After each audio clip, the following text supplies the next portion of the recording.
Hello guys, मेरे channel पर नए हैं तो please subscribe and like comment share जरूर करें। अगली सुबह पंखुड़ी की जब आंखें खुलती है तो जानवी और समीर दोनों उसके बिल्कुल ऊपर ही सो रहे थे। ये देखकर पंखुड़ी अपना सिर हिला देती है। उसे अच्छे से पता था उसका ये छोटा सा बेटा उसको लेकर बहुत सारा पजेसिव है। उसके लिए पंखुड़ी को बांटना मतलब उसकी जिंदगी का सबसे मुश्किल काम है। जानू को भी बहुत मुश्किल से उसके पास आने देता है। पंखुड़ी उन दोनों को भी उठाती है और फिर तीनों फ्रेश होकर नीचे आ जाते हैं, जहां पर वीर और अंशु ने पहले से ही खाना बना लिया था। वीर उन तीनों को देखकर बहुत ही खुशी के साथ, अरे अच्छा हुआ तुम लोग आ गए, मैंने ना आज अपने इन्हीं प्यारे प्यारे सुंदर सुंदर हाथों से तुम सब के लिए नाश्ता बनाया है। मुझे उम्मीद है तुम लोगों को अच्छा नहीं बहुत अच्छा लगेगा। उद्धरण चिन्ह। समीर डरने का नाटक करते हुए अंडस्को, ये पक्का इंसानों के खाने लायक तो है ना पापा? कहीं ऐसा ना हो मैं जवानी देखने से पहले ही ऐसे खामोश होकर किसी कोने में पड़ा मिली, क्योंकि आपके खाने को तो डॉगी भी मुंह नहीं लगाते।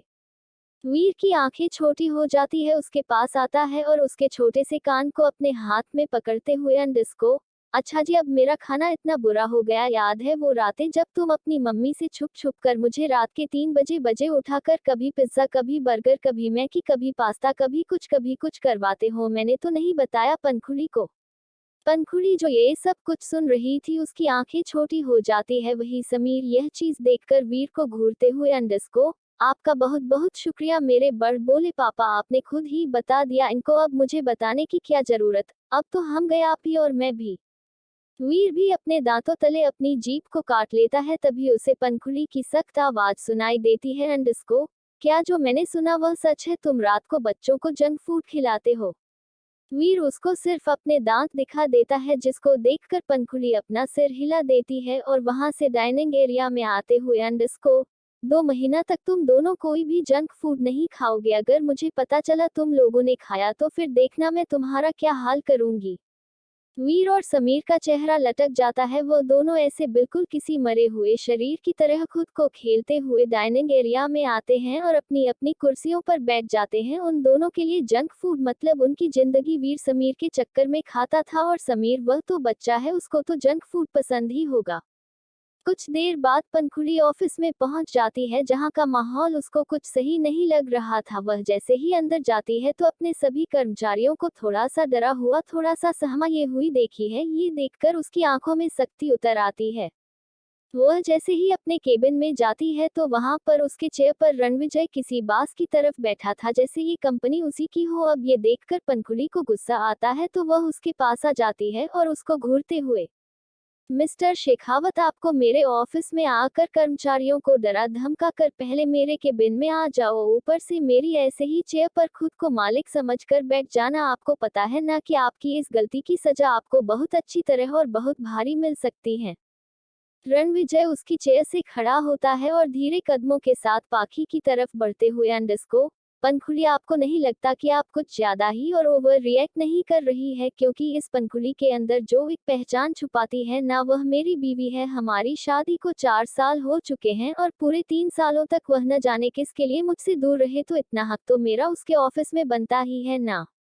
ये बोलते हुए वह बिल्कुल उसके चेहरे के करीब आ जाता है। वही पंखुड़ी जरा सा भी अपने कदम पीछे नहीं कहते, वह बस सीधा रणविजय की आंखों में देख रही थी। पंखुड़ी की आंखों में कुछ ढूंढ रहा था लेकिन उसको वह चीज नहीं देखी। वह उसकी आंखों में हल्की सी निराशा दो आ जाती है, लेकिन जिसको वह जल्द ही छुपा लेता है। वह बच्चा किसका है और इस नई पहचान में तुम्हारा साथी ही कौन है? पंखुड़ी जा पाखी बताओ मुझे। पंखुड़ी उसकी बात का जवाब न देते हुए अपनी चेयर पर बैठ जाती है और अपनी लैपटॉप को ओपन कर कर उसमें काम करने लग जाती है। वही खुद को इस तरह से इग्नोर होता देखकर अब रणविजय को बहुत तेज गुस्सा आ जाता है। वह उसकी चेयर को पकड़कर अपने करीब खींचता है, जिससे पंखुड़ी बिल्कुल रणविजय के पैरों में आ जाती है। वह नीचे झुकता है और पंखुड़ी के होठों पर अपने होंठ रख देता है। पंखुड़ी हैरान रह जाती है, उसको समझने का कुछ मौका ही नहीं मिला। मतलब इतने पूरे 3 साल बाद आज कोई उसके इतना करीब आया था, कोई उसकी सांसों में खुला था। वह बस बूता बने वहीं पर बैठी रह गई थी, वही रणविजय।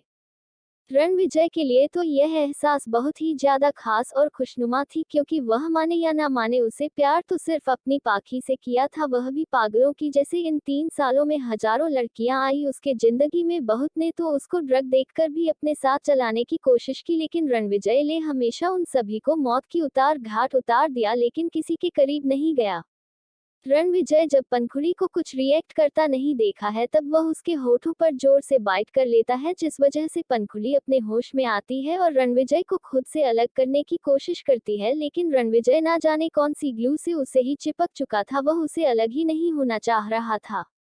रणविजय बस पागलों की तरह उसके होठों को चूम रहा था। यह एहसास उसको पूरे 3 साल बाद मिला था, वही स्वाद वही मिठास को बस पागलों के जैसे उसके होठों को चूम जा रहा था। वही पंखुड़ी जा कह सकते हैं पाखी उसे खुद से अलग करने की कोशिश कर रही थी।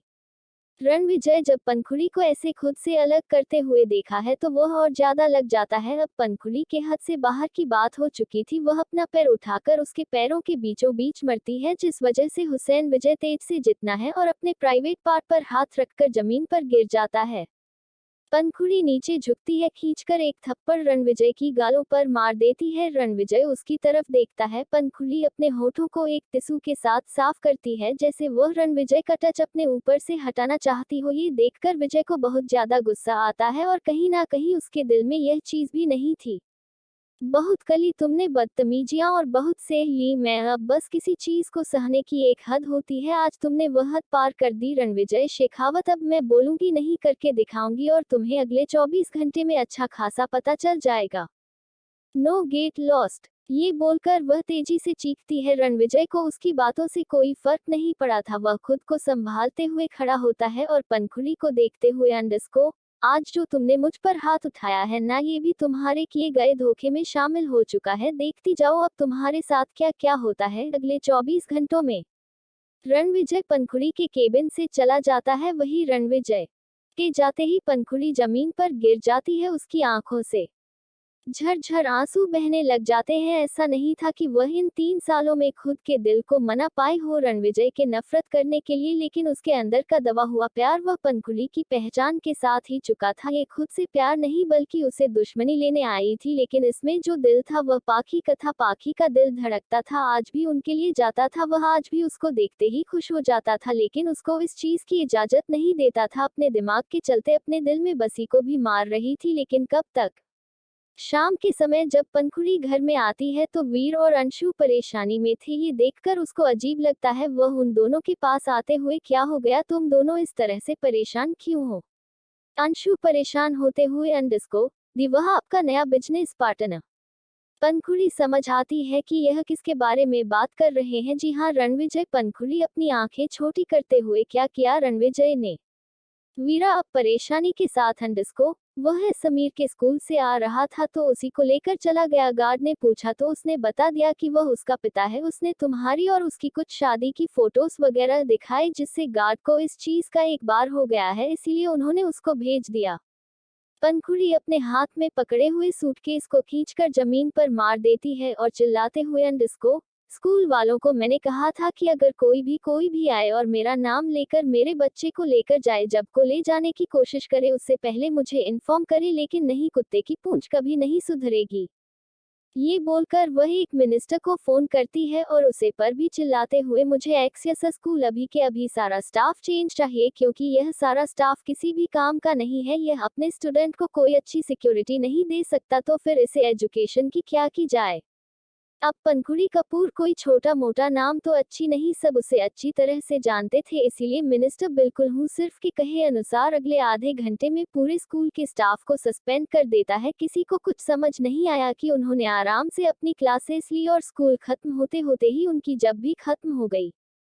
वही पाखी वापस से अपनी बुलेट की चाबी उठाती है और वहां से जाने वाली होती है कि अंशु उसका हाथ पकड़ लेती है। पंखुड़ी, कहाँ जा रही हो तुम। वही जा रही हूँ जहाँ पर मेरा बच्चा है, मैं कसम खाती हूँ आज तुम्हें रणविजय शेखावत को छोड़ने नहीं वाली। इसकी हिम्मत कैसे हुई मेरे बच्चे पर अपना हक जताने की।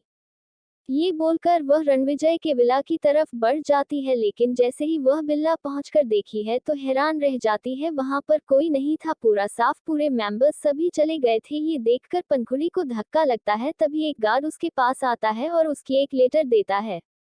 Outgoing mail. कैसी हो मेरी प्यारी क्यूट और एग्रेसिव वाइफ।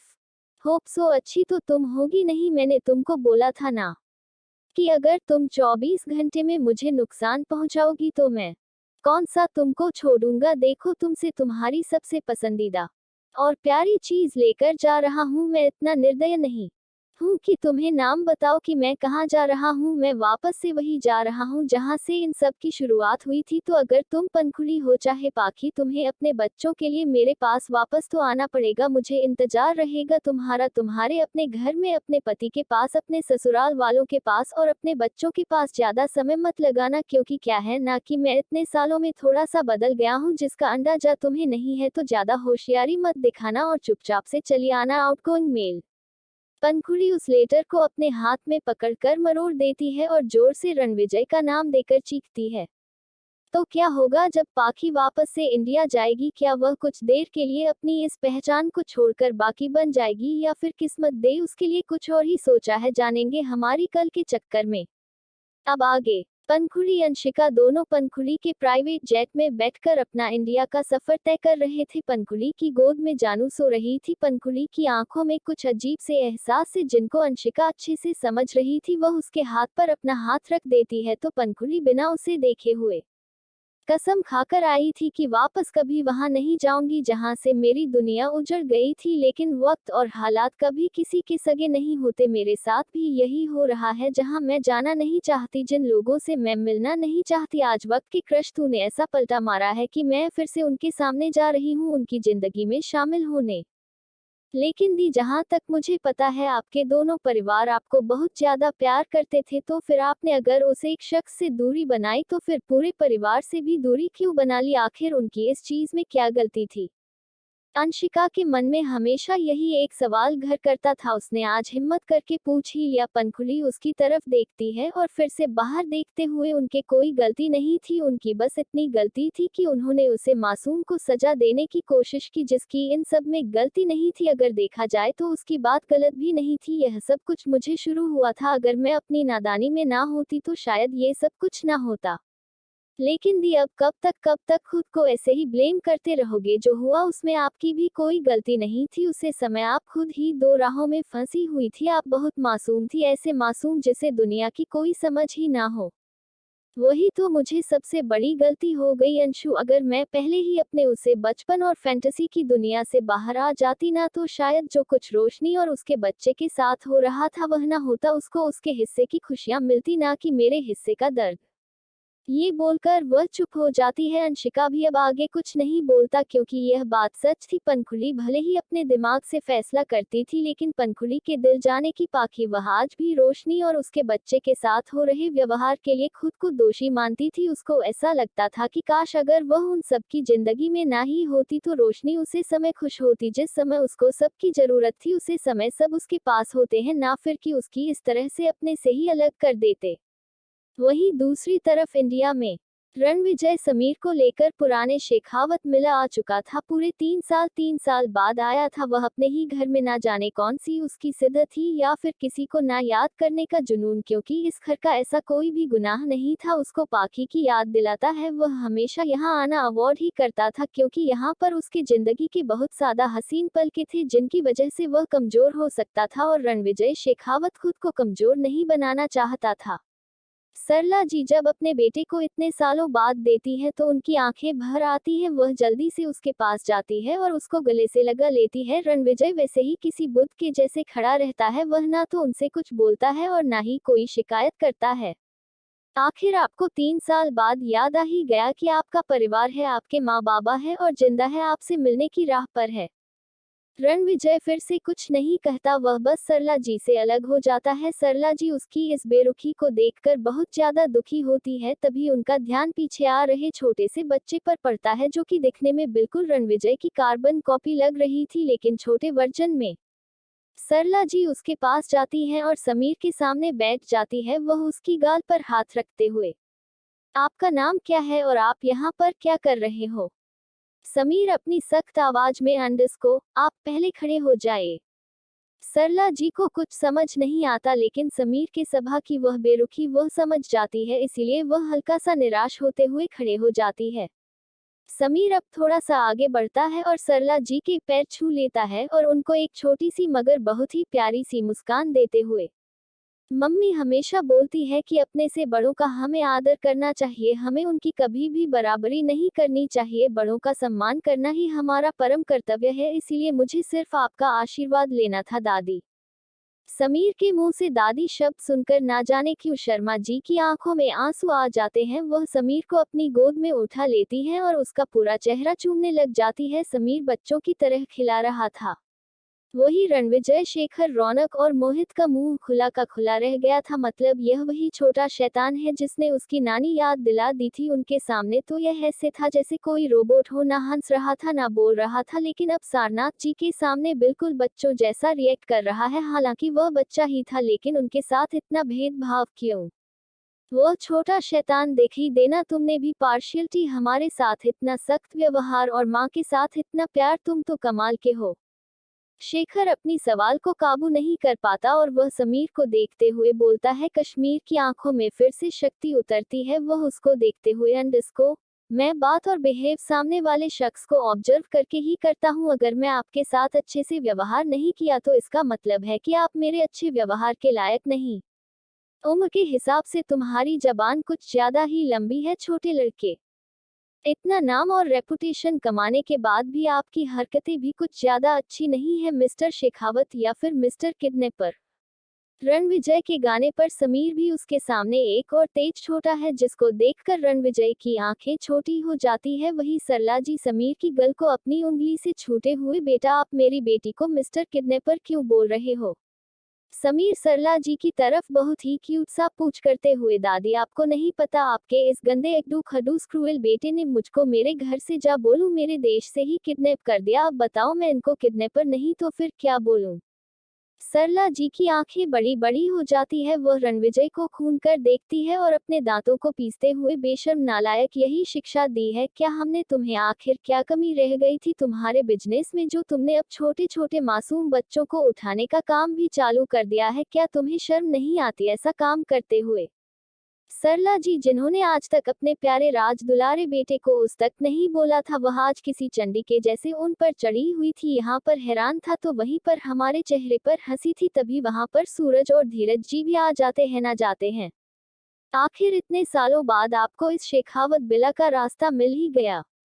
सूरज जी ताना मारने के लाश में बोलते हैं। रणविजय भी बिना पीछे मुद्दे ही, रास्ता तो मंजिल का होता है, लेकिन जब मंजिल ही मुसाफिर को ठुकरा दे तो रास्तों का कोई मूल नहीं रह जाता। मुसाफिर नहीं मंजिल को ठुकराया था, जब मंजिल मुसाफिर को, ये तो मुसाफिर जा फिर रास्ता ही अच्छी तरह से बता सकता है। तभी समीर सरला जी की गोद से नीचे आता है और सूरज की किरण जी के पास उनके भी पांव छूकर उनसे आशीर्वाद लेता है। सूरज जी और धीरज जी जो कि रणविजय में उनसे हुई थी, उनको अपने पैरों पर छोटे छोटे हाथ महसूस होते हैं तो वह भी चुप कर देखते हैं। उनकी आंखों में नमी आ जाती है। भले ही समीर की पहचान भी किसी ने ना बताई हो, लेकिन अपने खून को अपना खून पहचान ही देता है। वही परिवार, हालत शेखावत परिवार की हो रही थी। उन्होंने अभी तक उसकी पहचान का तो पता नहीं था, लेकिन फिर भी उनको इस छोटे से शैतान से बच्चों में अपने अलग सा एहसास महसूस हो रहे थे। धीरज जी उसको अपनी गोद में उठा लेते हैं। तस्वीर मुस्कुराते हुए उनके गाल पर किस कर लेता है, जैसे धीरे धीरे तो हैरान रह जाते हैं, लेकिन फिर उनके चेहरे पर हल्की सी मुस्कान आ जाती है। ये देखकर जमीन अपनी क्यूट सी आवाज में, सीनियर दादाजी आप ऐसे ही मुस्कुराते रहा करो, आपके चेहरे पर स्माइल बहुत अच्छी लगती है।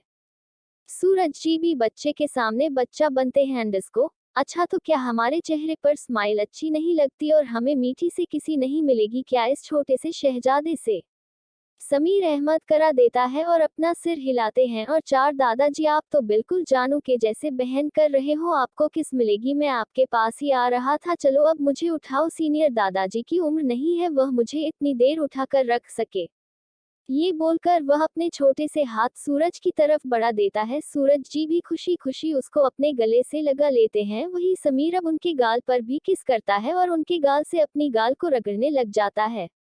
सूरज की आंखें नम हो जाती है क्योंकि से उनकी बच्ची की जाने की पाखी की बहुत ही खूबसूरत है। याद में से एक याद थी, वह भी ऐसे ही उनकी कार से अपनी करती थी और उनसे शिकायत करते हुए थे, आपने अपने गालों पर यह कांटे क्यों उगा रखे हैं, देखो रेजर्स हो गई। समीर जब उनके नाम आंखों देखा है तो उनको अच्छा नहीं लगता। वह अपने छोटे हाथों से उनकी आंखों में आ रहे आंसू को साफ करते हुए, दादाजी आपकी आंखें बहुत खूबसूरत है, इनमें आंसू अच्छे नहीं लगता। और समीर को भी यह अच्छा नहीं लगता जब उसके सामने उसका कोई प्यारा सेक्स इस तरह से आंसू बहाए। समीर की बात सुनकर सूरज मुस्कुरा देते हैं। तभी सरला जी उन सब को ठोकते हुए और समीर को अपनी बाहों में लेते हुए, अच्छा अच्छा बस कीजिए, अब जल्दी से जाकर आप फ्रेश होकर आइए, हमारा क्यों समीर भी थक गया होगा, इसको मैं कुछ खाने के लिए लेकर जाती हूँ। फिर वह समीर की दुकान पर किस करते हुए, बताओ बेटा आपको खाने में क्या खाना है। समीर कुछ सोचता है और फिर अपनी आंखों में एक चमक लाकर, मुझे ना दाल बाटी और चूरमा खाना है, मैं बहुत सुना है, आपको पता है मेरी मम्मी ना 2 महीना या फिर 3 ही महीना के बाद बनती है और वह बहुत अच्छा लगता है। वह हमेशा तारीफ करती थी कि यहाँ का दाल बाटी चूरमा बहुत अच्छा है, तो मुझे वही खाना है। इस बार सरला जी की आंखों में नमी आ गई थी क्योंकि यह उनकी पाखी की पसंद थी। वह खुद को संभालती है और समीर को किचन में ही लेकर चली जाती है। वही धीरज जी और सूरज जी भी जल्दी से फ्रेश होने चले जाते हैं क्योंकि उनको भी अपने छोटे से शहजादे के साथ बातें जो करनी थी। वही रौनक रणविजय को चढ़ाते हुए, भाई मुझे ऐसा क्यों लग रहा है कि जैसे तू किडनैप होकर आया है अपने ही घर में, मतलब देखना तेरी तो किसी ने हाल चाल भी नहीं पूछा और उसे छोटा शैतान ने आते ही सबके दिल जीत लिया और सब उसकी खातिरदारी में ऐसे लगे हुए हैं जैसे ना जाने वह कितनी बड़ी तोप हो। लुक देता है और अपने रूम में चला जाता है। वही शहर रौनक और मोहित भी वहां पर बने अपने रूम में चले जाते हैं। थोड़ी देर बाद सभी मिलकर डाइनिंग टेबल पर अपनी अपनी कुर्सियों पर बैठे हुए थे। समीर धीरज जी की गोद पर था, वही उसकी एक तरफ सूरज और दूसरी तरफ बैठे हुए थे। समीर अपने सामने दाल बाटी और चूने को देखकर अपने होठों पर अपनी जीभ फेरने लग जाता है। बेटा खाना शुरू करिए, अगर आपको इतना ही ज्यादा पसंद आ रहा है तो।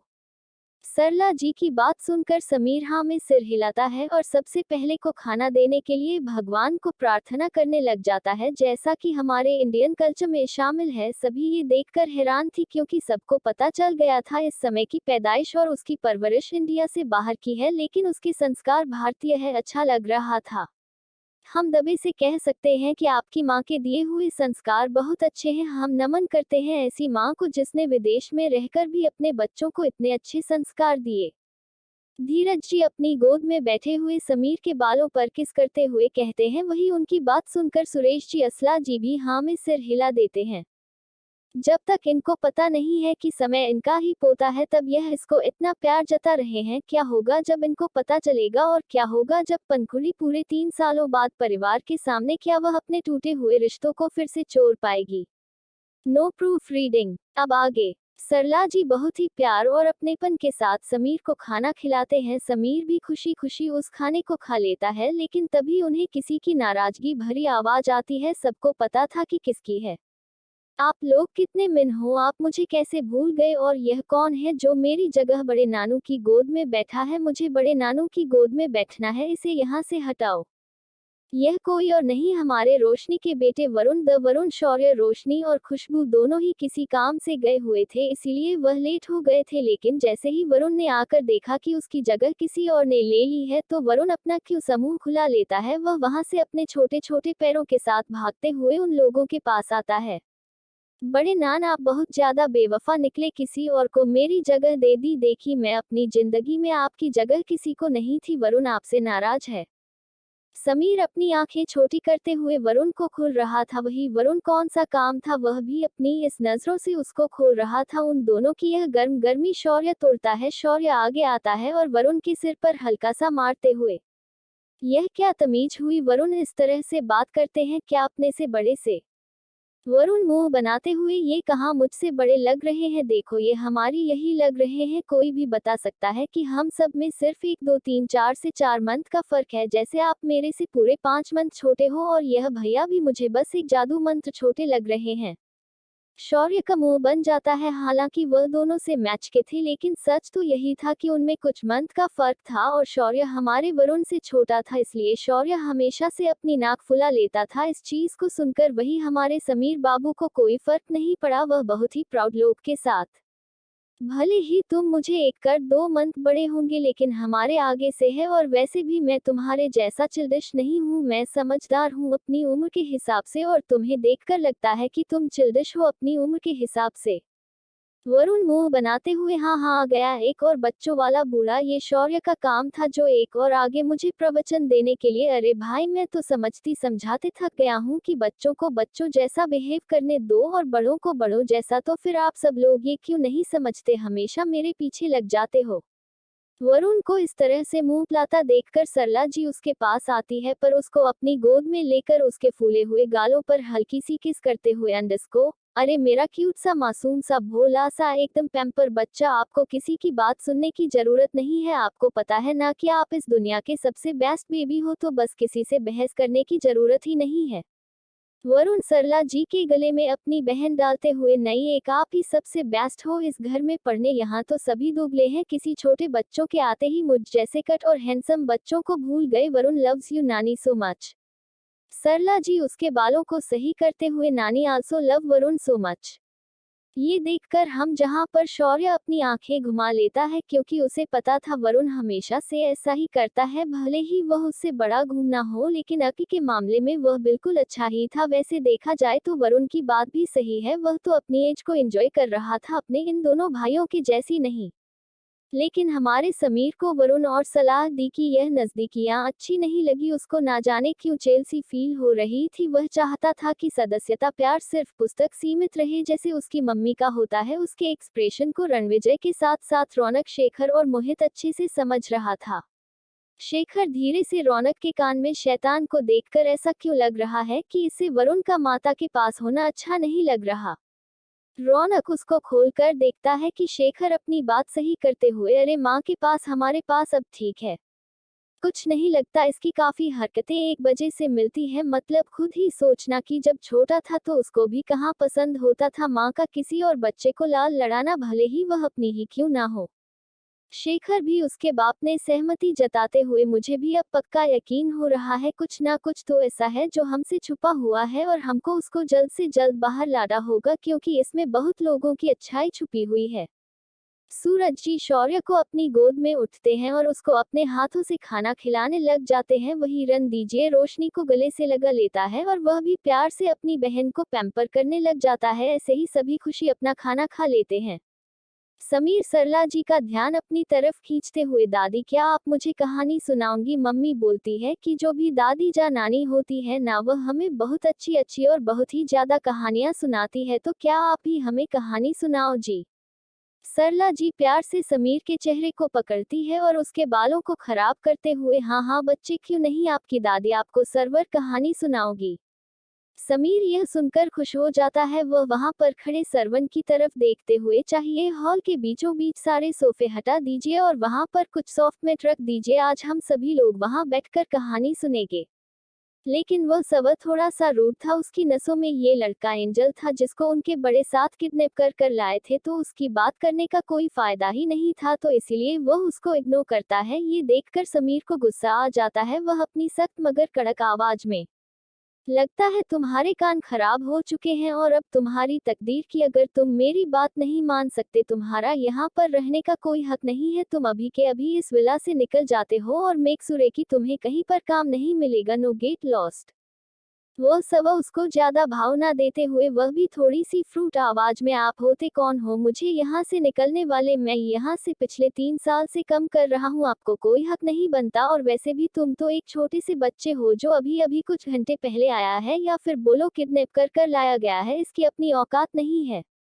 उस सर्वेंट की बात किसी को अच्छी नहीं लगती। इससे पहले कि वो कुछ कहते कि उन्हें उस सर्वेंट की तेज चीखने की आवाज आती है। सभी समीर की तरफ देखते हैं जिसके चेहरे पर संतुष्टि के भाव थे। सब लोग सिचुएशन समझने की कोशिश करते हैं।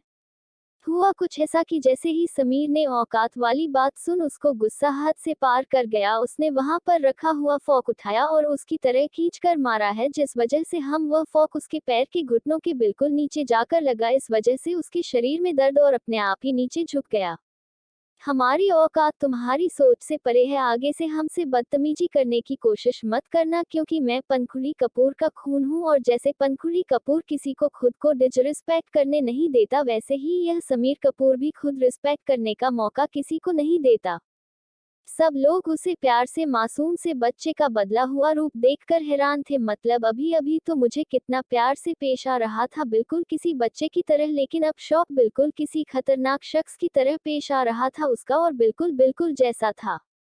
सभी लोग हैरान थे, वही वरुण तो डर गया था, उसकी तो हिम्मत भी नहीं हो रही थी समीर की तरफ देखने की। अरे भाई, वह तो आखिर बच्चा है, वह तो बच्चे जैसा ही बिहेव करेगा ना। हालत शौर्य को कुछ खास फर्क नहीं पड़ा हो तो एक प्राउड तरीके से उसकी तरफ देख रहा था।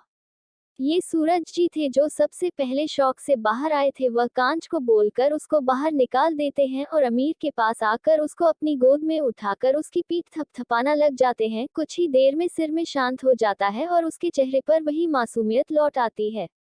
ये सब के लिए दूसरा शौक था, क्योंकि इस तरीके से रणविजय को भी बहुत शांत कराया करते थे और रणविजय भी शांत हो जाता था। क्या वह जो सोच रहे हैं वह सच है? लेकिन ऐसा कैसे हो सकता है? बस यही बात उनकी बनी बनाई उम्मीदों को तोड़ देती है।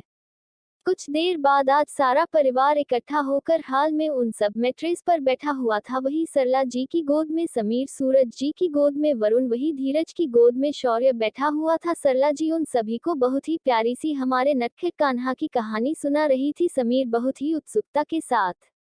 दादी, क्या कोई भी छोटे से लड्डू गोपाल को डरता नहीं था क्या? जब भी वह ऐसे मस्ती करते थे, सबको परेशान करते थे, उनकी माँ कुछ नहीं बोलती थी क्या? सरला जी मुस्कुराती है और उसकी कार को खींचते हुए, ऐसी बात नहीं थी बेटा, लेकिन हमारी जो लड्डू गोपाल थे ना, वह है ही इतने प्यारे थे। अगर गलती से यशोदा माता उनको कोई सजा दे दी थी ना, तो सभी लोग आ जाते थे उनके पास उनको मनाने की वह उनको कोई सजा दे। उसके बाद वह उनको हमारे श्री बाल गोपाल के बहुत सारे किस्से सुनाते हैं, जिनको सुनकर हो सभी वह सादा मुस्कुरा रहे थे और बहुत ज्यादा खुश हो रहे थे।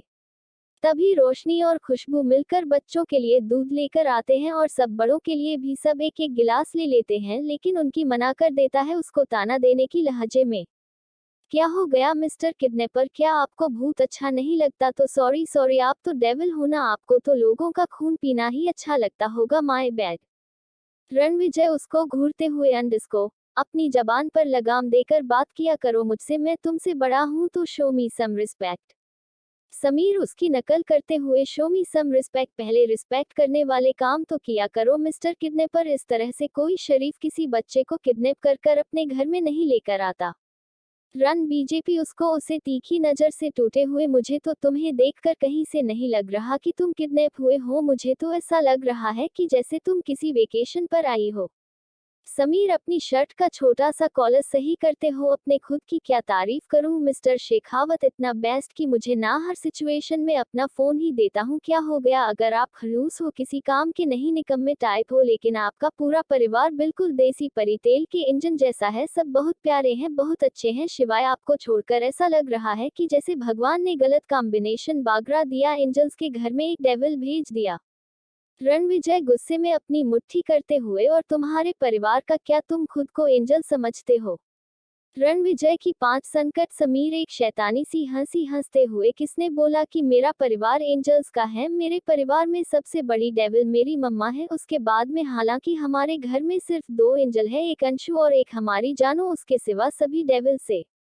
अभी रणविजय बेचारा क्या ही बोलता है, मतलब इस लड़के को कुछ भी बोलना मतलब दीवार में अपना सिर मारना, इसका कुछ नहीं हो सकता था, इतना तो सबने अंदाजा ही लगाया था। वही बाकी परिवार को तो मांस आ रहा था, मतलब फिल्म दीजिए की टक्कर का अगर कोई था तो वही छोटा सा क्यूट सा शैतान कम एंजल समीर था। सभी दूध पी लेते हैं, लेकिन अचानक से समीर को कुछ होने लगता है, वह अपने गले में हाथ रख लेता है और तेज तेज सांस लेने लग जाता। समीर, समीर क्या होगा बेटा, क्या हो गया? आप इस तरह से समय। सरला जी परेशान होते हुए उससे पूछते हैं, लेकिन उन्हें कुछ समझ नहीं आ रहा था। वही रोशनी चरण विजय के पास थी, वह भी रणविजय को देखते हैं, जिसको भी सांस लेने में प्रॉब्लम हो रही थी। पूरा परिवार हैरान था कि आखिर इन दोनों को क्या हो गया। कहीं समीर की हालत हर बीते समय के साथ और सदा खराब हो रही थी। आखिर क्या हो गया रणविजय और समीर को? क्या किसी की साजिश के वह फिर से शिकार हो गए? जानेंगे हमारे आगे आने वाले एपिसोड में।